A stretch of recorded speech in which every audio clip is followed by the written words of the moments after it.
নমস্কার বন্ধুরা, আজকে কলমি শাকের তরকারি। এই যে দেখুন কলমি শাক, 2 আঁটি কলমি শাক তরকারি, বড়ি দিয়ে, বড়ি ভাজা দিয়ে। প্রথমে বড়িগুলো ভেজে তেল দিয়ে ভেজে, সর্ষের তেল দিয়ে রান্না। আর বড়িগুলোকে ভেজে একটা পাত্রে তেল দিয়ে ভেজে রেখে দিতে হবে। তারপরে কলমি শাকের তরকারি এইভাবে রান্না করতে হবে। দেখুন কলমি শাকগুলোকে ছোট সাইজ করে কেটে নিতে হবে। তারপরে জল দিয়ে ধুয়ে পরিষ্কার করে নিতে হবে।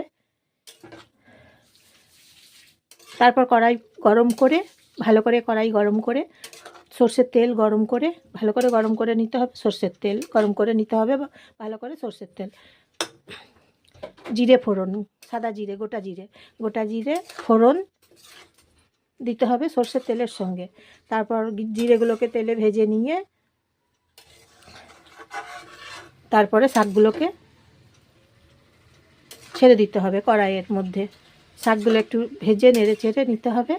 বড়ি ভাজাগুলো আলাদা অন্য পাত্রে রেখে দিতে হবে, পরে রেখে দিতে হবে এবং পরে বড়ি ভাজাগুলোকে দিতে হবে।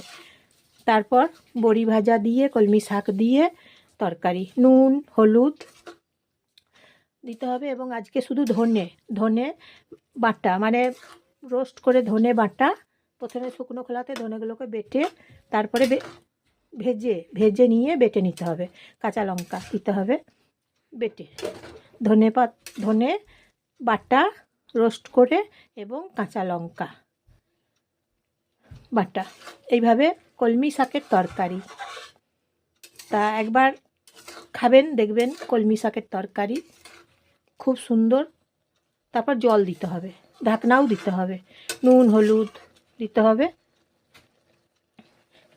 সিম্পল রান্না, সাধারণ রান্না, কলমি শাকের তরকারি। শাক জিনিস তো শরীরের জন্য বেশ উপকার। শাকের তরকারি মানে কলমি শাকের তরকারি, কলমি শাকের তরকারি তো শরীরের জন্য বেশ উপকার। আপনারা একবার দেখবেন বড়ি দিয়ে কলমি শাক দিয়ে। এটা হচ্ছে কলমি শাক, এই যে দেখাচ্ছি দেখুন, এই যে এটা হচ্ছে কলমি শাক বড়ি ভাজা তরকারি। তা এই যে তরকারিটা দেখছেন,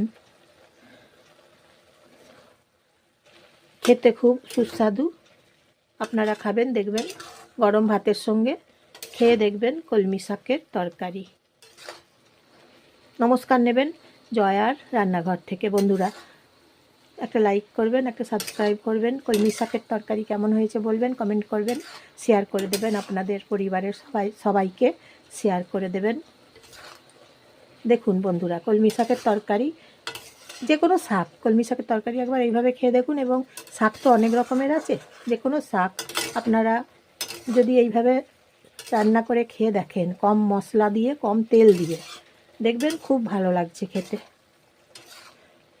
আর জিরে একটু ফোড়ন দেবেন, গোটা জিরে ফোড়ন দেবেন, ভালো লাগবে খেতে, দেখবেন একবার খেয়ে দেখুন। এই যে দেখুন কলমি শাকের তরকারি, বড়ি ভাজা দিয়ে কলমি শাকের তরকারি দেখছেন তো। তাহলে বড়ি ভাজা দিয়ে কলমি শাকের তরকারি এখন হয়ে গেছে। দেখুন কলমি শাকের তরকারি আপনাদেরকে প্রথম থেকে দেখালাম না, পরে দেখালাম, এবং কি কি প্রসেসে রান্নাটা করবেন আপনাদেরকে বলে দিলাম।